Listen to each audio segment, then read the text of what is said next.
नमस्कार विद्यार्थी मित्रांनो, उमेद आयएसच्या या ऑनलाईन प्लॅटफॉर्मवर मी प्रफुल्ल कुमार तुम्हा सर्वांचं पुन्हा एकदा मनापासून स्वागत करतो। महाराष्ट्र लोकसेवा आयोगाकडून एक महत्त्वाची अपडेट आज रोजी आलेली आहे। ती अपडेट आहे अधीक्षक पदाच्या संदर्भामध्ये जी प्रशासकीय सेवा आहे, प्रशासकीय शाखा आहे, त्या अंतर्गत अधीक्षक पदांसाठी जो परीक्षेचा अभ्यासक्रम आहे आणि परीक्षा योजना आहे तो या ठिकाणी जाहीर करण्यात आलेला आहे। आणि महाराष्ट्र लोकसेवा आयोगाने आपल्याला एक संकेत दिलेला आहे की या परीक्षा योजनेला आधार घेऊन, या अभ्यासक्रमाला आधार घेऊन लवकरच ही परीक्षा होणार आहे। ही बाब या ठिकाणी लक्षात घ्या। आता ज्यांना ज्यांना असं वाटते की ही पद आपल्याला मिळालं पाहिजे त्यांनी इथून पुढे हा संपूर्ण पार्ट कंटिन्यू करा। या संपूर्ण पार्ट मध्ये जी घोषणा महाराष्ट्र लोकसेवा आयोगाने केलेली आहे ती संपूर्ण घोषणा आपण समजून घेणार आहोत। परीक्षेची योजना कोणती आहे, परीक्षेचं माध्यम काय आहे, स्टँडर्डनेस काय असणार आहे, प्रश्नपत्रिकेचं स्वरूप कशा पद्धतीने असणार आहे, निगेटिव्ह मार्किंग कशा पद्धतीचं आहे, अभ्यासक्रमाचे घटक कोणते आहे, अभ्यासक्रमाचे उपघटक कोणते आहे, कोणकोणते विषय सामान्य ज्ञान अंतर्गत येतात, कोणकोणते विषय टेक्निकलचा पार्ट आहे, कोणत्या बाबीमध्ये आपण फॅमिलियर आहोत, कुठला पार्ट आपल्यासाठी नवीन आहे आणि एकंदरीत 60 मिनिटांमध्ये हा जो पेपर आपल्याला सॉल्व्ह करायचा आहे त्यासाठी आपली तयारी कशा पद्धतीने असली पाहिजे आणि आपण काय केलं पाहिजे या सगळ्या संदर्भामध्ये इथून पुढे मी तुमच्याशी संवाद साधणार आहे। आणि सर्वात महत्त्वाची बाब म्हणजे हे पद गट ब च असल्यामुळे त्याला 50 गुणांसाठी मुलाखत सुद्धा महाराष्ट्र लोकसेवा आयोगाने आपल्याला या ठिकाणी सांगितलेला आहे। आजवरचा माझा विविध विद्यार्थ्यांचा मुलाखती घेण्याचा जो अनुभव आहे तो सुद्धा निश्चितपणे तुमच्यासाठी मी वापरणार आहे आणि तुम्हाला 50 गुणांपैकी जास्तीत जास्त मार्क्स कशा पद्धतीने मिळवता येईल यासाठी मी सुद्धा तुमच्याकडून व्यवस्थित अशा पद्धतीची मुलाखतीची सुद्धा तयारी डे 1 पासून आपण करून घेणार आहोत। ही बाब या ठिकाणी लक्षात घ्या। म्हणजे आपण एकीकडे सायमल्टेनियसली परीक्षेचा सुद्धा अभ्यास करणार आहोत, पूर्ण अभ्यासक्रम कव्हर करणार आहोत, अभ्यास करत असताना त्या परीक्षेचा सराव सुद्धा करणार आहोत आणि दुसऱ्या साईडला सोबतच मुलाखतीची सुद्धा तयारी करणार आहोत। ही बाब या ठिकाणी लक्षात घ्या। स्टेप बाय स्टेप आपण आजची जी घोषणा आहे महाराष्ट्र लोकसेवा आयोगाची त्या सगळ्या संदर्भामध्ये हा संपूर्ण घटक व्यवस्थितरित्या समजून घेण्याचा निश्चितपणे प्रयत्न करूया। ही बाब या ठिकाणी लक्षात घ्या। स्टेप बाय स्टेप आपण पाहू। नंबर 1, अधीक्षक महाराष्ट्र शिक्षण सेवा गट ब प्रशासकीय शाखा म्हणजे ऍडमिनिस्ट्रेटिव्ह ब्रँच आहे।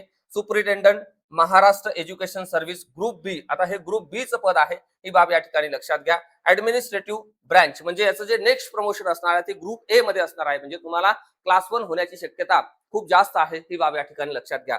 Higher and technical education department म्हणजे उच्च व तंत्र शिक्षण विभागा अंतर्गत ही जे प्रशासकीय शाखेतलं जे पद आहे अधीक्षक पद, या पदासाठी आपण कशा पद्धतीने तयारी केली गेली पाहिजे किंवा महाराष्ट्र लोकसेवा आयोगाने दिलेला परीक्षेची योजना आणि परीक्षेचा अभ्यासक्रम घटक उपघटक काय आहे सविस्तरपणे समजून घेण्याचा निश्चितपणे या ठिकाणी प्रयत्न करू। ओके, चला पहा। परीक्षेचे टप्पे यामध्ये लेखी परीक्षा आहे 200 गुणांसाठी आणि मुलाखत आहे 50 गुणांसाठी। ही बाब या ठिकाणी लक्षात घ्या। 200 गुणांसाठी लेखी परीक्षा, 50 गुणांसाठी मुलाखत, ही बाब या ठिकाणी लक्षात घ्या। चला आता परीक्षेची योजना आपण व्यवस्थितपणे समजून घेण्याचा निश्चितपणे प्रयत्न करू आणि त्यानंतर परीक्षेसाठी जो काही अभ्यासक्रम महाराष्ट्र लोकसेवा आयोगाने दिलेला आहे त्याचे घटक उपघटक त्यासाठी आपण काय केलं गेलं पाहिजे या सगळ्या संदर्भाने आपण निश्चितपणे विषय समजून घेण्याचा प्रयत्न करू। नंबर 1, परीक्षा योजना। इथे तुम्हाला दिसते परीक्षा योजना। यामध्ये सामान्य ज्ञान, बुद्धिमापन चाचणी आणि विभागाशी संबंधित घटक यावर आधारित तुमचा पेपर असणार आहे। म्हणजे तुमच्या प्रश्नपत्रिकेमध्ये जे 100 प्रश्न विचारले जाणार आहे त्यामध्ये सामान्य ज्ञानाचे प्रश्न असतील आणि संबंधित विभागाच्या घटकाला धरून त्या ठिकाणी प्रश्न असणार आहे आणि बुद्धिमापन चाचणी असणार आहे, जेणेकरून उमेदवार हा अचूकपणे निर्णय घेणारा असावा आणि कमी काळामध्ये। अर्थातच प्रशासनामध्ये काम करणाऱ्या लोकांची जी गरज आहे, प्रशासनाची मुळात जी गरज आहे ती अलर्ट अँड अटेंटिव्ह अशा लोकांची गरज आहे। ही बाब या ठिकाणी लक्षात घ्या। माध्यम आहे मराठी, म्हणजे तुमचा पूर्ण पेपर हा मराठी माध्यमातून असणार आहे। ही बाब या ठिकाणी लक्षात घ्या।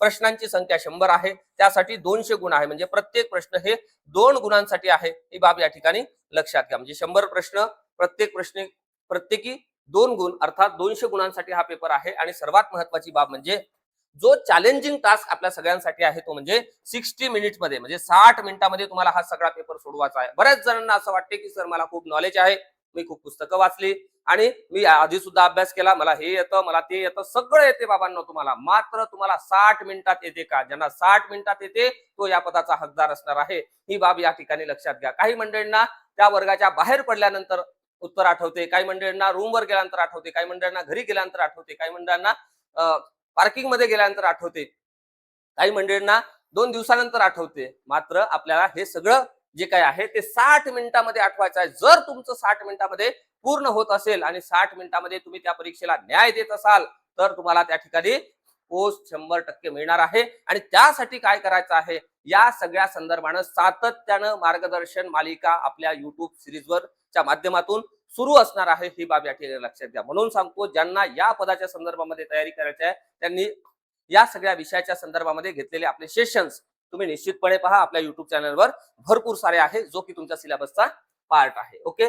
त्यानंतर दर्जा जो आहे तो या ठिकाणी पदवीच्या लेवलचा आहे, म्हणजे सगळे प्रश्न हे पदवीच्या लेवलचे असतील आणि प्रश्नपत्रिकेचं स्वरूप जे आहे ते वस्तुनिष्ठ बहुपर्यायी अशा पद्धतीचं आहे. म्हणजे एक प्रश्न त्याला 4 पर्याय, तुम्हाला 4 पर्यायपैकी योग्य उत्तर त्या ठिकाणी निवडायचं आहे. म्हणजेच काय, दिलेले जे काही कंटेंट आहे ते कंटेंट वाचत असताना, अभ्यासत असताना त्या सगळ्या भागावर या अगोदर महाराष्ट्र लोकसेवा आयोगाने काही प्रश्न विचारले का, कसे विचारले आणि पुढच्या काळामध्ये कशा पद्धतीचे प्रश्न विचारले जाऊ शकतात, या सगळ्या संदर्भानं तंतोतंत अशा पद्धतीचा आपला अभ्यास लागतो, परफेक्ट अभ्यास लागतो, करेक्ट अभ्यास लागतो आणि त्याचा योग्य सराव लागतो. म्हणजे मल्टिपल आपण टेस्ट सिरीज सुद्धा सॉल्व्ह केली गेली पाहिजे, तर आपल्याला हे चांगलं जे पद आहे, एका चांगल्या पदावर जाण्याची जी संधी आपल्याला लाभलेली आहे तिथे आपण निश्चितपणे जाऊ शकतो, ही बाब या ठिकाणी लक्षात घ्या. आता ही होती परीक्षा योजना. आता आपण अभ्यासक्रमाचा जो पार्ट आहे तो स्टेप बाय स्टेप समजून घेण्याचा निश्चितपणे प्रयत्न करू. तत्पूर्वी इथे इतर काही सूचना महाराष्ट्र लोकसेवा आयोगाने आपल्याला दिलेल्या आहे. त्यातली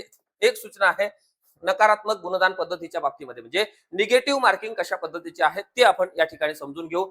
नंबर 1, प्रत्येक चुकीच्या उत्तराकरिता 25% किंवा 1/4 एवढे गुण एकूण गुणांमधून वजा किंवा कमी करण्यात येतील, असं आपल्याला या ठिकाणी सांगितलेलं आहे. म्हणजेच काय, तर तुम्ही 100 प्रश्न सोडवले, त्यापैकी 80 प्रश्न तुमचे बरोबर आहे, 20 प्रश्न तुमचे चुकले, म्हणजे 20 भागीला याचा 1/4 जर आपण केलं तर 4×5 20, म्हणजे हे 5 काय होतील, या 80 मधून हे 5 मायनस होतील, म्हणजे इथे येईल 75 गुणिला 2, म्हणजे किती, 150 गुण तुम्हाला या परीक्षेमध्ये मिळाले. असा त्याचा काय आहे, या निगेटिव्ह मार्किंगचा अर्थ आहे. ही या ठिकाणी बाब समजून घ्या. त्यानंतर एखाद्या प्रश्नाची एकापेक्षा अधिक उत्तरं दिली असल्यास अथवा ज्या उमेदवाराने उत्तर पत्रिकेत पूर्ण वर्तुळ चिन्हांकित केले नसेल अशा प्रश्नाचे उत्तर चुकीचे समजण्यात येऊन या प्रश्नाच्या उत्तराकरिता काय करण्यात येईल, 25% किंवा 1/4 एवढे गुण त्या ठिकाणी वजा करण्यात येतील. हे बाब या ठिकाणी लक्षात घ्या. म्हणजे एकापेक्षा अधिक उत्तरे जर गोल केली असेल, असे तुम्हाला 4 गोल असतात, या 4 गोल पैकी इथेही तुम्ही गोल केलेला आहे व्यवस्थितरित्या आणि हा दुसरा सुद्धा तुम्ही याचे कुठेतरी गोल केलेला असेल, बरोबर आहे, गडबडीत तुम्ही एक केला, नंतर तुम्हाला लक्षात आला का 3 हे त्याचं उत्तर आहे, असं जर झालं असेल तर याला तुम्ही निगेटिव्ह आहे 1/4 मार्क या ठिकाणी मायनस होतील. ही बाब या ठिकाणी लक्षात घ्या. त्यानंतर वरील प्रमाणे कार्यपद्धतीचा अवलंब करताना एकूण अंतिम गुणांची बेरीज अपूर्णांकात आली तर ती अपूर्णांकातच राहील व पुढील कारवाई त्या आधारे करण्यात येईल. आणि एखाद्या प्रश्नाचे उत्तर अनुत्तरित असेल तर अशा प्रकरणी नकारात्मक गुण पद्धती लागू असणार नाही. म्हणजेच काय, तर असे जर 4 गोल या ठिकाणी दिलेले आहे, यापैकी तुम्ही काहीच ठेवलं नाही, म्हणजे काय, ब्लँक सोडलेलं असेल तर तुम्हाला त्या ठिकाणी निगेटिव्ह मार्किंग पकडल्या जाणार नाही. ही बाब इथे लक्षात घ्या. आणि बी मध्ये आपल्याला सांगितलं अंतिम गुणवत्ता यादी, म्हणजे फायनल मेरिट लिस्ट. काय, ही जी मेरिट लिस्ट आहे कशी आहे, फायनल आहे. ही जी फायनल मेरिट लिस्ट आहे ही परीक्षेतील आणि मुलाखतीतील एकत्रित गुणांवर आधारित राहील. म्हणजेच काय, तर तुम्हाला परीक्षेची तयारी खूप चांगल्या पद्धतीने करायची आहे. आपण मुलाखतीची तयारी तर करणारच आहोत, मात्र मुलाखतीपेक्षा जर सर्वाधिक गुण कोणाला असेल तर परीक्षेला आहे. मुलाखतीला 50 गुण आहे आणि परीक्षेला 200 गुण आहे. म्हणजे या 200 गुणांपैकी आपण जो काही परफॉर्मन्स दाखवणार आहोत आणि ह्या 50 गुणांपैकी जो काही परफॉर्मन्स दाखवणार आहोत त्या सगळ्या संदर्भानं आपलं सिलेक्शन होणार आहे. समजा एखादा कॅन्डिडेट जो महाराष्ट्रात पहिला येतोय त्यांनी ह्या 200 पैकी 150 गुण घेतलेले आहे आणि या मुलाखतीला साधारण 50 पैकी एक मी ऍव्हरेज म्हणेल की 35 वगैरे गुण त्यांनी घेतलेले आहे. म्हणजे हे किती होईल, हे होईल 5, हे होईल 8 आणि हे 1, म्हणजे 185 गुणावर तो साधारण राज्यात पहिला आहे. ओके, एक अंदाज मी त्या ठिकाणी सांगतो, एवढेच मार्क असेल का, यापेक्षा जास्त असेल का, कमी असेल का, ती परीक्षेची हार्डनेस आणि परीक्षा झाल्यानंतर आपण ठरवू. एक उदाहरण मी तुम्हाला सांगतो, म्हणजे काय तर 200 गुणांसाठी पेपर असल्यामुळे पेपरकडे विशेष लक्ष आपल्याला द्यावं लागतं. आणि सर्वात महत्वाची बाब म्हणजे आपल्याला या पदासाठी मुलाखत आहे. मुलाखतीला ऑफिसर लाईक क्वालिटी त्या ठिकाणी चेक केले जातात. उमेदवाराचं अलर्ट असणं, अटेंटिव्ह असणं, हजरजबाबी असणं, त्याचा टोन व्यवस्थित आहे का, त्याचा पोस्चर व्यवस्थित आहे का, त्याचं व्यक्तिमत्व व्यवस्थित आहे का, प्रशासनाकडे पाहण्याचा त्याचा दृष्टिकोन व्यवस्थित आहे का, त्याचा जिल्ह्याचा अभ्यास आहे का, प्रशासनाचा आहे का, शासनाच्या निर्णयाकडे त्याचं लक्ष आहे का. आणि प्रशासनात राष्ट्रात असल्यामुळे या सगळ्या बाबींवर आपली मुलाखत होणार आहे, ही बाब या ठिकाणी लक्षात घ्या. त्यानंतर आता आपण जाऊ अभ्यासक्रमाच्या पार्टकडे. नंबर 1 तुम्हाला दिसते सामान्य ज्ञान, बुद्धिमत्ता चाचणी आणि विभागाशी संबंधित घटक. या विषयामध्ये खालील घटक व उपघटकांचा त्या ठिकाणी काय होतो, समावेश होतो, ही बाब इथे लक्षात घ्या. या घटक आणि उपघटकांचा समावेश होतो, ही बाब इथे लक्षात घ्या. नंबर 1 महाराष्ट्राचा इतिहास. स्वातंत्र्य चळवळीतील महाराष्ट्राचे योगदान इसवी सन 1818 ते 1947 पर्यंतच्या संपूर्ण इतिहासावर प्रश्न विचारले जाणार आहे. महाराष्ट्रातील चळवळी, आता यामध्ये ज्या काही चळवळी आहे, यामध्ये कामगार चळवळ आहे, शेतकरी चळवळ आहे, दलित चळवळ आहे, महिलांच्या हक्कांची चळवळ आहे, अशा पद्धतीच्या विविध चळवळींचा अभ्यास आपल्याला या सगळ्या महाराष्ट्राच्या इतिहासाच्या संदर्भाने अभ्यासायचा आहे. स्वातंत्र्योत्तर महाराष्ट्र म्हणजे 1947 पर्यंत ब्रिटिशांच्या कालखंडातला महाराष्ट्र कशा पद्धतीचा होता आणि ब्रिटिशांनी आपल्याला जे काही स्वातंत्र्य देऊ केलं होतं, अर्थातच आपण स्वातंत्र्य मिळवलं 15 ऑगस्ट 1947 या सुवर्ण दिवशी. आपल्याला भारत मातेला आपण गुलामगिरीतून मुक्त केलं, त्यासाठी प्रचंड आपल्या सगळ्या मंडळींनी त्याग केला होता. त्या सगळ्या त्यागाचा इतिहास, आपल्याला बलिदानाचा इतिहास अभ्यासायचा आहे, म्हणजे देशाच्या स्वातंत्र्य लढ्याचा अभ्यासायचा आहे. आणि त्या दरम्यानच्या काळामध्ये महाराष्ट्र कशा पद्धतीचा होता तोही आपल्याला या ठिकाणी अभ्यासायचा आहे. आणि पुढे संयुक्त महाराष्ट्राचे आंदोलन, मराठवाडा मुक्ती संग्राम, महाराष्ट्रातील प्रगती आणि राजकीय, आर्थिक आणि शैक्षणिक व सामाजिक प्रगती सुद्धा आपल्याला त्या ठिकाणी अभ्यासायची आहे, ही बाब लक्षात घ्या. म्हणजे 1848 पासून 1947 पर्यंत महाराष्ट्र अभ्यासायचा आहे. त्यानंतर 1947 पासून 1960 पर्यंत म्हणजे महाराष्ट्राची जी स्थापना 1 मे 1960 ला झाली तिथपर्यंतचा अभ्यासक्रम आपल्याला कंप्लीट करायचा आहे. आणि सर्वात महत्वाची बाब म्हणजे त्या सगळ्या कालखंडामध्ये महाराष्ट्राने जी काही प्रगती केली, राजकीय प्रगती केली, आर्थिक प्रगती केली, शैक्षणिक प्रगती केली, सामाजिक प्रगती केली, त्या सगळ्या घडामोडींचा आढावा आपल्याला घ्यायचा आहे. आणि इथे जरी दिलेलं नसलं तरी एक बाब या ठिकाणी लक्षात ठेवा की या सगळ्या काळातल्या, ज्याला आपण कंटेम्पररी एज मधल्या घडामोडी म्हणतो, त्या सगळ्या समकालीन घडामोडीवर आधारित सुद्धा प्रश्न विचारला जाणार आहे. म्हणजे हा सगळा पार्ट तुम्हाला डीप मध्ये अभ्यासावा लागणार आहे, ही बाब या ठिकाणी लक्षात घ्या. त्यानंतर पहा, त्यानंतर आहे सेकंड नंबर महाराष्ट्राचा भूगोल, ज्यामध्ये महाराष्ट्राचे स्थान व विस्तार, महाराष्ट्राचे राजकीय, प्रशासकीय, प्राकृतिक व भूगर्भ रचना, महाराष्ट्रातील नद्या, महाराष्ट्रातील जमिनीचे प्रकार, पर्जन्यमान, प्रमुख पिके, शहरे, नद्या, उद्योगधंदे, या सगळ्या बाबींवर आधारित या ठिकाणी प्रश्न आपल्याला विचारले जाणार आहे. त्यानंतर माहितीचा अधिकार अधिनियम 2005 सुधारणेसहित 3 नंबरचा जो पॉइंट आहे तो आरटीआय आहे. माहितीचा अधिकार अधिनियम 2005 अपडेट सहित आपल्याला या ठिकाणी विचारला गेलेला आहे, ही बाब या ठिकाणी लक्षात घ्या. यामध्ये आपल्याला बरेचसे अधिनियम आणि नियम दिलेले आहे, हे सगळे आपल्याला त्या त्यावेळी झालेले अपडेट सिरीजच्या माध्यमातून अभ्यासायचे आहे, ही बाब लक्षात घ्या. 4 नंबरवर दिलाय भारतीय राज्यघटना प्रास्ताविक घटना निर्मिती, म्हणजे भारतीय राज्यघटनेची निर्मिती कशा पद्धतीने झाली त्या प्रोसेसवर आधारित प्रश्न असणार आहे. भारतीय राज्यघटनेची ठळक वैशिष्ट्ये, भारतीय संघराज्य व्यवस्था कशा पद्धतीची आहे, त्यानंतर संघराज्य व त्याचे क्षेत्र, मूलभूत हक्क आणि मूलभूत कर्तव्य, या सगळ्या संदर्भाने आपल्याला पॉलिटीच्या अँगलनं प्रश्न विचारले जाणार आहे, ही बाब या ठिकाणी लक्षात घ्या. त्यानंतरचा घटक आहे महत्वाचा, तो म्हणजे संगणक व माहिती तंत्रज्ञान, म्हणजे कम्प्युटर अँड इन्फॉर्मेशन टेक्नॉलॉजीवर आधारित आपल्याला या ठिकाणी प्रश्न विचारणार आहे. या घटकांतर्गत जे काही उपघटक दिलेले आहेत त्यामध्ये परिचय, संगणकाचा परिचय, माहिती तंत्रज्ञानाचा परिचय आणि संगणक, hardware, software, accessories, communication, internet, web hosting, नवीनतम साधने आणि तंत्रज्ञान, क्लाउड कम्प्युटिंग, कृत्रिम बुद्धिमत्ता, media lab Asia, digital India इत्यादी.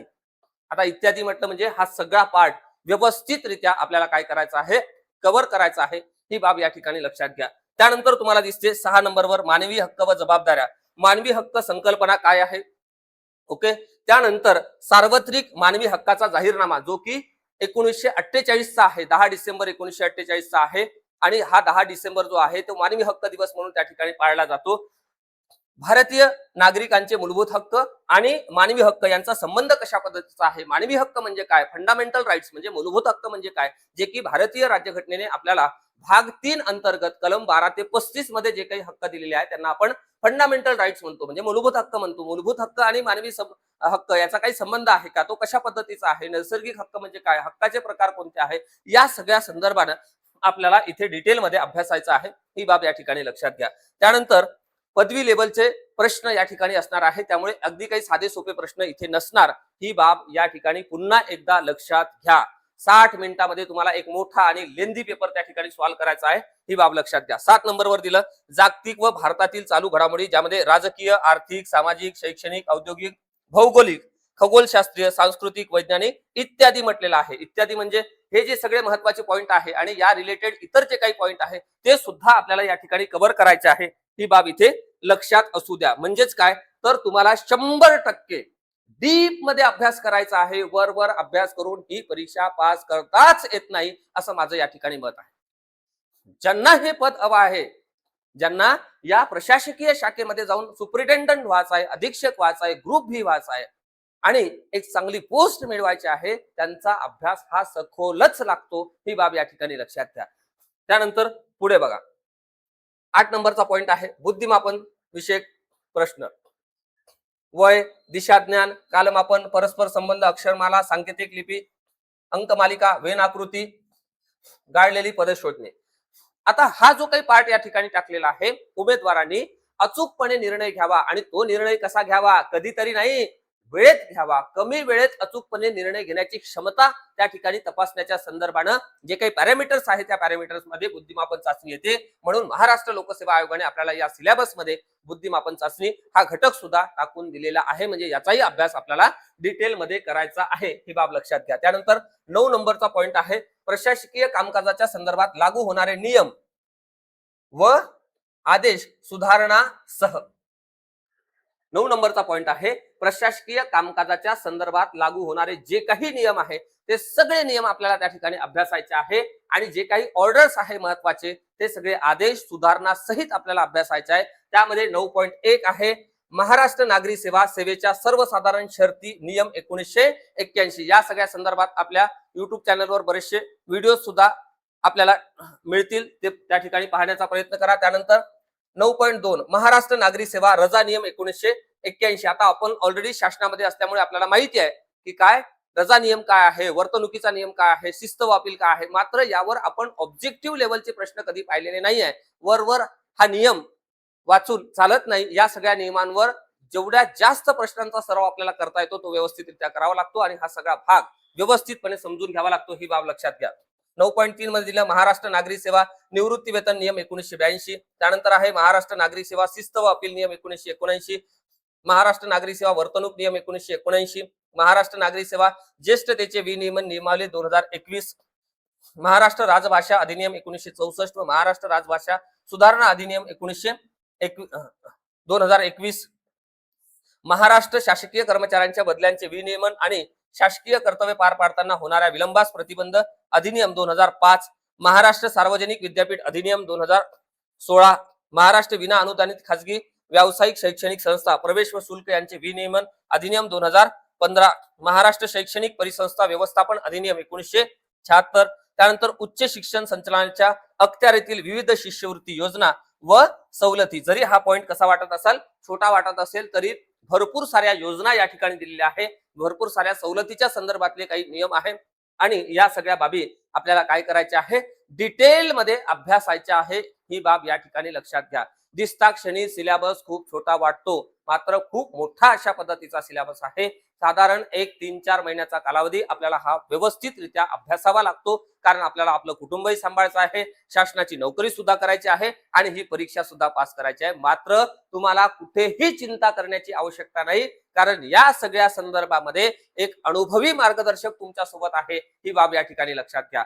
फक्त विषयाच्या बाबतीमध्येच नाही, फक्त घटक उपघटकाच्या बाबतीमध्येच नाही, तर एक विविध उमेदवारांच्या मुलाखती घेण्याचा एक मोठा अनुभव असलेलं व्यक्तिमत्व तुमच्या सोबत आज संवाद साधते आहे. ही बाब या ठिकाणी लक्षात घ्या. म्हणून प्रत्येक पॉइंटचा आपण अभ्यास करून घेणार आहोत, प्रत्येक घटकाचा, प्रत्येक उपघटकाचा, प्रत्येक विषयाचा डिटेलमध्ये अभ्यास आपण या ठिकाणी करून घेणार आहोत. ही बाब या ठिकाणी लक्षात घ्या. ओके, टीप दिलेली आहे बघा. अभ्यासक्रमात जेथे कायदे, नियम, अधिनियम यांचा उल्लेख आहे तेथे कायदे, नियम, अधिनियम या संदर्भात नवीनतम दुरुस्ती, सुधारणा विचारात घेण्यात याव्या. म्हणजेच काय, अपडेट आपल्याला या ठिकाणी लक्षात घ्यायचं आहे. ही बाब या ठिकाणी लक्षात घ्या. 100% अपडेट आपल्याला या ठिकाणी लक्षात घ्यायचं आहे. ही बाब इथे लक्षात घ्या. ओके, जो काही कायदा दिलेला आहे, जो काही नियम दिलेला आहे, त्यामध्ये अलीकडच्या काळातल्या ज्या काही सुधारणा आहे त्या सगळ्या सुधारणेसहित आपल्याला तो अभ्यासायचा आहे. ही बाब इथे लक्षात असू द्या. म्हणजेच काय, तर या सगळ्या संदर्भानं अभ्यास करत असताना, या घटक उपघटकांचा अभ्यास करत असताना, या पद्धतीनं जे काही आपल्याला या ठिकाणी दिलेलं आहे, या सगळ्या संदर्भानं या परीक्षेला पास जर आपल्याला करायचं असेल तर सर्वात मोठं चॅलेंजिंग आहे ते म्हणजे एवढा मोठा अभ्यासक्रम करायचा कसा, एवढा मोठा अभ्यासक्रम कव्हर करायचा कसा. मग महाराष्ट्राच्या हिस्ट्रीसाठी काय वाचायचं, महाराष्ट्राच्या भूगोलासाठी काय वाचायचं, त्यानंतर चालू घडामोडीसाठी काय अभ्यासलं पाहिजे, बुद्धिमापन चाचणीसाठी कशा पद्धतीने प्रॅक्टिस केली पाहिजे आणि त्यासाठी आपण कोणते पुस्तकं वापरले पाहिजे, आणि सोबतच हे जे काही इकडे नियम तुम्हाला दिलेले आहे, काय दिलेले आहे, यामध्ये संगणक आहे, भारतीय राज्यघटनेचा पूर्ण अभ्यास आहे, आरटीआय आहे, मानवी हक्क आणि जबाबदारी आहे आणि त्याचा सगळा संबंध आपल्या भारतीय राज्यघटनेशी जोडून दिलेला आहे. एवढा सगळा घटक जर आपल्याला या ठिकाणी डिटेलमध्ये अभ्यासायचा आहे आणि या सगळ्या सोबत या बुद्धिमत्तेची सुद्धा प्रॅक्टिस करायची आहे. पहिल्यांदा प्रॅक्टिस करण्याच्या अगोदर तो विषय समजून घ्यायचा आहे, त्यानंतर प्रॅक्टिस करायची आहे. आणि महाराष्ट्र नागरी सेवेचे हे सगळे नियम समजून घ्यायचे आहे, वेगवेगळे अधिनियम समजून घ्यायचे आहे, वेगवेगळ्या योजना समजून घ्यायच्या आहे, वेगवेगळे कायदे समजून घ्यायचे आहे. तर या सगळ्या संदर्भामध्ये तुम्हाला प्रश्न पडला असेल की सर खूप मोठा डोंगर आमच्या समोर आहे, तुम्हाला अजिबात घाबरायची आवश्यकता नाही. का, याचं कारण असं की तुमच्या सोबत एक मोठा अनुभवी मार्गदर्शक, मी जाणीव बुजून या ठिकाणी हा शब्द प्रयोग वापरतो कारण या सगळ्या संदर्भानं विभागीय वेगवेगळ्या परीक्षा असतील किंवा नुकतीच होऊ घातलेली डिपार्टमेंटल सीडीपीओ ची परीक्षा असेल, जी मंडळी औद्योगिक न्यायालयाच्या संदर्भामध्ये फॉर्म भरून आहे, रजिस्टर किंवा सब रजिस्टरच्या बाबतीमध्ये जे काही अधिनियम आणि कायदे असतील, डिपार्टमेंटल सीडीपीओच्या बाबतीमध्ये कायदे अधिनियम असतील, त्याचा एक व्यवस्थित अशा पद्धतीचा मोठा आणि यशस्वी अनुभव आपल्या पाठीशी आहे. आणि सर्वात महत्वाची बाब म्हणजे आपण डे 1 पासून मुलाखतीची तयारी करून घेणार आहे. आपण ऑफिसमध्ये एकमेकांशी संवाद साधणं वेगळं, आपण आपल्या सहकारी मित्रांसोबत संवाद साधणं वेगळं, आपल्या कुटुंबातले जे काही फॅमिली मेंबर आहेत त्यांच्याशी संवाद साधणं वेगळं, आणि महाराष्ट्र लोकसेवा आयोगाने जे पॅनल त्या ठिकाणी नेमून दिलेला आहे, ज्या पॅनल मेंबरवर साधारण 20-20, 25-25, 30-30 वर्ष महाराष्ट्रामध्ये लोकसेवा केलेल्या वरिष्ठ प्रशासकीय अधिकाऱ्यांसमोर आपल्याला जे काही मांडायचं आहे त्या ठिकाणी आलेलं प्रेशर हँडल होत नाही. आणि ते प्रेशर हँडल करण्याची प्रॅक्टिस म्हणजेच काय, तर 1-to-1 गायडन्स आणि पॅनल मॉक इंटरव्ह्यूची तयारी सुद्धा आपण महाराष्ट्रामध्ये टॉप लेवलला आणि जबरदस्त लेवलला या ठिकाणी करून घेणार आहोत. ही बाब या ठिकाणी लक्षात घ्या, कारण यापूर्वी सुद्धा ज्या मंडळींनी आपल्याकडे मॉक इंटरव्ह्यूची तयारी केलेली आहे त्या सगळ्या मंडळींना निश्चितपणे माहिती आहे. आणि ऑफिसर लाईक क्वालिटीज म्हणजे काय, तुमच्या डिस्ट्रिक्टचे प्रश्न कशा पद्धतीने आतापर्यंत विचारले किंवा कसे येऊ शकतात, महाराष्ट्रातले प्रश्न कोणते, प्रशासनासमोरच्या समस्या कोणत्या, अलीकडच्या काळातले शासनाचे धोरण निर्णय कोणकोणते आहे आणि कशा पद्धतीने तुम्हाला प्रोफाईल बेस्ड प्रश्न या ठिकाणी विचारले जाणार आहे, याची सुद्धा पूर्ण तयारी आपण डे 1 पासून करून घेणार आहोत. ही बाब या ठिकाणी लक्षात घ्या. आणि लगेच आपली जी आहे ती या सगळ्या संदर्भामध्ये बॅच सुरू होते आहे, ही बाब या ठिकाणी लक्षात घ्या. या सगळ्या संदर्भामध्ये आपली बॅच सुरू होत आहे. येत्या 2 दिवसामध्ये ही बॅच लाईव्ह प्लस रेकॉर्डेड स्वरूपामध्ये असेल. तुम्ही जिथे कुठे असाल तिथून तुम्ही लाईव्ह सेशन अटेंड करू शकता, आणि जी मंडळी त्या वेळेस उपलब्ध नव्हती त्यांच्यासाठी रेकॉर्डेड सेशन त्या ठिकाणी अवेलेबल असतात. आता ह्या बॅचचं स्वरूप कसं आहे हे मी तुम्हाला थोडक्यामध्ये सांगण्याचा प्रयत्न करतो. स्वरूपामध्ये नंबर 1, तुम्हाला जे काही व्हिडिओ लेक्चर्स मिळणार आहे ते याच दर्जाचे असतील, याच क्वालिटीचे असतील, आणि तुम्हाला ते कितीही वेळा पाहता येणार आहे, कितीही वेळा पाहता येणार आहे. परीक्षेपर्यंत, मुलाखतीपर्यंत तुमचं त्याचं एक्सेस असणार आहे. ही बाब या ठिकाणी लक्षात घ्या. त्यानंतर तुम्हाला सिंगल सुद्धा पुस्तक वाचण्याची आवश्यकता नाही, कुठलंही स्टडी मटेरियल घेण्याची आवश्यकता नाही. सगळे क्लास नोट्स तुम्हाला या ठिकाणी मिळणार आहे. काय मिळणार आहे? क्लास नोट्स तुम्हाला मिळणार आहे, जे परिपूर्ण असतील, अपडेट असतील, आणि याच्या सगळ्या पीडीएफ तुम्हाला तुमच्या मोबाईल ऍप्लिकेशन मध्ये मिळणार आहे, जे आपलं उमेद अकॅडमीचं मोबाईल ऍप्लिकेशन आहे, त्या ऍप्लिकेशन तुम्हाला डाउनलोड करायचं आहे, त्या ठिकाणी जायचं आहे, ती बॅच परचेस करायची आहे, लगेच आपल्या अभ्यासाला लागायचं आहे. आणि सोबतच सर्वात महत्वाची बाब म्हणजे जेवढे काही टॉपिक आहे त्या टॉपिकवर आधारित आपण टॉपिक टेस्ट घेणार आहोत. म्हणजे काय, तर व्हिडिओच्या माध्यमातून लेक्चर समजून घ्यायचा, त्यानंतर त्या ज्या काही क्लास नोट्स आपल्याला प्रोव्हाइड केल्या त्याची प्रिंट काढायची आणि त्याची रिव्हिजन करायची. त्यानंतर व्हिडिओ सुद्धा पाहिला, नोट सुद्धा रिवाइज झाली. आता नेक्स्ट टॉपिक काय आहे, नेक्स्ट टॉपिक आहे त्या टॉपिकवर आधारित आपण काय सोडवायची, टेस्ट सोडवायची. मग आता त्या टेस्टचं विश्लेषण करण्यासाठी आपण लाईव्ह डिस्कशन घेतो आणि त्या टेस्टला तुम्हाला अगोदर सोडवायचा आहे, तुमच्यापर्यंत आन्सर की येईल आणि त्यानंतर इथे आपण लाईव्ह सेशनच्या माध्यमातून त्या पेपरवर डिस्कशन करणार आहोत की हा भाग आपण क्लासमध्ये शिकलो, आपल्या नोट्स मध्ये सुद्धा आहे, मग तुमचा प्रश्न का चुकला, एक एक प्रश्नावर आपण त्या ठिकाणी काम करणार आहोत. ही बाब इथे या ठिकाणी लक्षात घ्या. आता टॉपिक टेस्ट झाल्यानंतर आपण एमबीटी घेणार आहोत. आपली जी ही एमबीटी आहे ही काय आहे मी तुम्हाला या ठिकाणी सांगतो. समजा माहितीचा अधिकार अधिनियम 2005 हा या वर्षीचा आहे. ओके, मग तुम्हाला प्रश्न असणार माहितीचा अधिकार अधिनियम टिंब टिंब या वर्षीचा आहे, त्यापुढे तुम्हाला काय लिहायचं आहे, 2005 लिहायचं आहे. यामध्ये भरपूर सारे नियम आहेत, त्या नियमामध्ये वेगवेगळे उपनियम आहेत. वर्तणुकीचा नियम आहे, त्यामध्ये भरपूर सारे नियम आहे, कोणत्या नियमामध्ये काय दिलेलं आहे आणि कोणती तरतूद कोणत्या नियमानुसार आहे हे व्यवस्थितपणे पाठ करून घेणे म्हणजेच काय, फॅक्च्युअल बाबी पाठ करून घेण्यासाठी अशा पद्धतीच्या टेस्ट आपण या ठिकाणी आयोजित करतो आहे. ही बाब या ठिकाणी लक्षात घ्या. आणि फॅक्च्युअल बाबीवर कमांड का लागते, कारण इंटरव्ह्यूला सुद्धा तुम्हाला एक साधा प्रश्न विचारला, रजेचे प्रकार सांगा. तुम्हाला विचारलं किरकोळ रजा म्हणजे काय सांगा, अशा पद्धतीचे प्रश्न तिथेही विचारले जातात. म्हणून त्या सगळ्यांची तयारी, परीक्षेची सुद्धा तयारी आणि मुलाखतीची तयारी सुद्धा या एका कॉम्प्रिहेन्सिव्ह बॅचच्या माध्यमातून होणार आहे. ही बाब या ठिकाणी लक्षात घ्या. आणि त्यानंतर 5 नंबरवर कॉम्प्रिहेन्सिव्ह टेस्ट. आता ही जी कॉम्प्रिहेन्सिव्ह टेस्ट आहे, या कॉम्प्रिहेन्सिव्ह टेस्टवर पूर्ण 100 सगळेही 9 टॉपिक जे आहे उपघटक घटकासहित, घटक आणि उपघटकासहित जेवढे 9 टॉपिक दिलेले आहे त्यावर आधारित अंदाजित कशा पद्धतीचे प्रश्न येईल आणि कशा पद्धतीचं स्ट्रक्चर असेल या सगळ्या संदर्भानं 100 गुणांचे म्हणजे 100 प्रश्नांचे म्हणजे 200 गुणांचे जे पेपर आहे तशा पद्धतीचे एक जवळपास 10 टेस्ट आपण त्या ठिकाणी सोडवणार आहोत. ही बाब या ठिकाणी लक्षात घ्या. आणि परीक्षेला विलंब असेल तर त्यापेक्षाही जास्त सोडवणार आहोत. म्हणजे इथे जे काही 9 टॉपिक दिलेले आहे त्या टॉपिक मध्ये घटक उपघटक जे काही दिलेले आहे त्या सगळ्या घटक उपघटकावर सुद्धा टेस्ट सोडवणार आहोत आणि संपूर्ण सिलेबसवर आधारित सुद्धा 100 प्रश्नांचा सराव आपण करणार आहोत. आणि त्यामध्ये पाहणार आहोत की 60 मिनिटांमध्ये मला हे सगळं करता येते का. मी तर उमेद IAS अकॅडमीची बॅच घेतली, क्लास केलेला आहे, मला क्लास नोट सुद्धा महाराष्ट्रातल्या सगळ्यात भारी आणि अपडेट मिळालेली आहे, माझी टेस्ट सुद्धा आयोगाच्या धर्तीवर कट टू कट आहे. मग एवढी सगळी तयारी मी केली आणि मला जर एसीत घाम येत असेल तर इतरांची परिस्थिती काय असेल, हा प्रश्न तुम्ही त्यावेळेस या सगळ्या बॅचच्या माध्यमातून तयारी केल्यानंतर इतरांना विचारा, तुमचा कॉन्फिडन्स पहा आणि इतरांचा पहा. ही बाब या ठिकाणी लक्षात घ्या. म्हणजे लेक्चरची क्वालिटी, नोट्सची क्वालिटी, टेस्टची क्वालिटी पाहूनच तुम्ही आपली बॅच जॉईन करा. वर मी सांगतो म्हणून बॅच जॉईन करू नका ही विनंती आहे.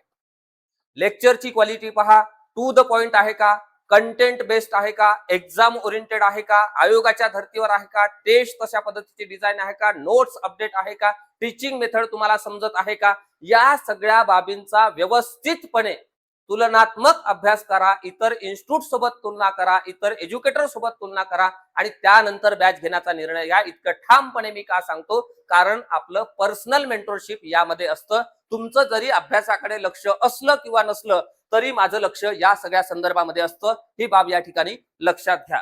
एकंदरीत या सगळ्या बॅचच्या स्वरूपामध्ये हे सगळं इन्क्लूड आहे. आणि सोबतच आपण मॉक इंटरव्ह्यूची सुद्धा तयारी सुद्धा करून घेणार आहोत, ज्यामध्ये पॅनल मेंबर सुद्धा असतील, मीही असणार आहे, इतर वरिष्ठ मंडळी सुद्धा असणार आहे, प्रशासनामध्ये दीर्घकाळ सेवा केलेली मंडळी सुद्धा तुम्हाला पॅनल मॉक मध्ये त्या ठिकाणी असतील. आणि सोबतच 1 to 1 गायडन्स सुद्धा या मुलाखतीच्या संदर्भामध्ये असणार आहे. डायरी कशी करायची, प्रोफाईल बेस कशा पद्धतीचे प्रश्न आतापर्यंत विचारलेले आहे, कशा पद्धतीचे प्रश्न तुम्हाला विचारले जाऊ शकतात, या सगळ्या संदर्भामध्ये इत्तमभूत अशा पद्धतीची तयारी आपण परीक्षाभिमुख तयारी या सगळ्या बॅचच्या माध्यमातून करून घेणार आहोत. अगेन रिपीट करतो, तुम्हाला टॉप क्वालिटीचे व्हिडिओ लेक्चर्स त्या ठिकाणी घटक उपघटकावर अवेलेबल असणार आहे, जे तुम्हाला किती वेळा पाहता येणार आहे. क्लास नोट्स पीडीएफ स्वरूपामध्ये मिळणार आहे, ज्याची तुम्हाला प्रिंट काढता येते आणि रिव्हिजन करता येते. त्यानंतर टॉपिक वाईज टेस्ट घेणार आहोत, जसे की महाराष्ट्राचा इतिहास आहे, त्यामध्ये सुद्धा घटक उपघटक यावर आधारित आपण भरपूर सारे प्रश्न सोडवून घेणार आहोत. बरोबर आहे. भूगोलाच्या बाबतीमध्ये सुद्धा घटक आहे, उपघटक आहे, त्यावर आधारित भरपूर सारे प्रश्न आपण सोडवून घेणार आहोत. आयोगाच्या धर्तीवर प्रॅक्टिस करून घेणार आहोत. एमबीटी आहे की जिथे प्रश्न असेल, रिकामी जागा असेल, तुम्हाला अभ्यास आठवून पाहायचा आहे की मी हा सगळा व्हिडिओ पाहिलेला आहे, लेक्चर कंप्लीट झालेला आहे, मला समजलेला आहे, क्लास नोट्स मधून मी रिव्हिजन केली आहे, मग मला इथे प्रश्न विचारला पण ऑप्शन नाही आहे, लिहायचा आहे. कारण जरी तुमच्या परीक्षेला ऑप्शन असेल तरी मुलाखतीला ऑप्शन नाही आहे. मुलाखतीला थेट प्रश्न फायरिंग होणार आहे, firing firing firing firing firing, आणि तुम्हाला तिथे एसीत घाम फुटणार आहे. म्हणून आतापासून त्याची जर व्यवस्थित तयारी केली तर निश्चितपणे आपल्याला ते पद मिळणार आहे. ही बाब या ठिकाणी लक्षात घ्या. कितीही नाही म्हटलं तरी शेवटी ही स्पर्धा परीक्षा आहे, ही बाब या ठिकाणी लक्षात घ्या. ज्या परीक्षेच्या अगोदरचा जो महत्वाचा शब्द आहे तो अत्यंत महत्वाचा आहे, म्हणजे काय, तुलनात्मक असलेली स्पर्धा. ओके. त्यानंतर कॉम्प्रेहेन्सिव्ह टेस्ट घेणार आहोत, म्हणजे आपला टॉपिक टेस्ट घेत असताना सुद्धा आपल्याला प्रत्यक्ष पेपर कितीचा सोडवायचा आहे, तर 100चा सोडवायचा आहे होल सिलेबसवर, आणि तो 60 मिनिटात सोडवायचा आहे. आणि याचं डिस्कशन जे आहे, याचं पूर्ण डिस्कशन हे लाईव्ह असणार आहे. ही बाब या ठिकाणी लक्षात घ्या. आपला दररोज क्लास होतो, दररोज इव्हिनिंगला आपला क्लास या सगळ्या संदर्भामध्ये होतो, लाईव्ह क्लास होतो. ही बाब या ठिकाणी लक्षात घ्या. आणि ज्यांना ज्यांना असं वाटते की आपण ह्या बॅचच्या माध्यमातून तयारी करावी, म्हणजेच काय, पोस्ट काढायची आहे, त्यांनी निश्चितपणे ही बॅच जॉईन करा आणि अभ्यासाला लागा. आता 1 मिनिट सुद्धा, मी तर म्हणतो 1 सेकंद सुद्धा वाया घालू नका. कुठल्याही क्षणी परीक्षेची तारीख येऊ शकते, ही बाब या ठिकाणी लक्षात घ्या. त्यानंतर बॅचच्या संदर्भामध्ये कोणालाही अजून काही चौकशी करायची असेल तर या सगळ्या संदर्भामध्ये इथे 2 नंबर आहे, 7038379990 किंवा 762076313721 यापैकी कुठेही फोन मेसेज करा आणि आपल्या तयारीला लागा. अगेन रिपीट करतो, खूप चांगली संधी या ठिकाणी आहे. ज्यांनी ज्यांनी फॉर्म व्यवस्थितरित्या भरलेला आहे आणि अभ्यासाला कुठेतरी सुरुवात केलेली होती, मात्र अभ्यासक्रम काय आहे हा प्रश्न होता, तो प्रश्न आपला आता मार्गी लागलेला आहे. महाराष्ट्र लोकसेवा आयोगाने एक पाऊल पुढे टाकलेला आहे. अभ्यासक्रम परीक्षा योजना आपल्याला डिक्लेअर करून दिली आहे. आता आपलं काम आहे त्या अभ्यासक्रमाला धरून व्यवस्थितपणे अभ्यास करणे. जी मंडळी आपल्या चॅनलवर नवीन असतील त्यांनी निश्चितपणे आपलं हे जे सबस्क्राईबचं बटन आहे ते क्लिक करून ठेवा, जेणेकरून अशा पद्धतीच्या सगळ्या अपडेट आणि या सगळ्या संदर्भातली सिरीज सुद्धा आपण युट्यूबवर फ्री मध्ये सुरू करणार आहोत. तर त्या सगळ्या संदर्भामध्ये निश्चितपणे अपडेट तुमच्यापर्यंत पोहोचवायचं असेल तर तुम्हाला सबस्क्राईब करावं लागतील. निश्चितपणे सबस्क्राईब करून घ्या. आणि जी मंडळी या ठिकाणी नवीन असतील त्यांनी आपलं उमेद IASचं हे टेलिग्राम चॅनल सुद्धा जॉईन करा आणि युट्यूबला सुद्धा सबस्क्राईब करून ठेवा. तुम्हा सर्वांना हे पद मिळवण्यासाठी खूप साऱ्या शुभेच्छा देतो आणि आजच्या या विशेष सत्रामध्ये मी इथेच थांबतो. खूप खूप धन्यवाद. All the best.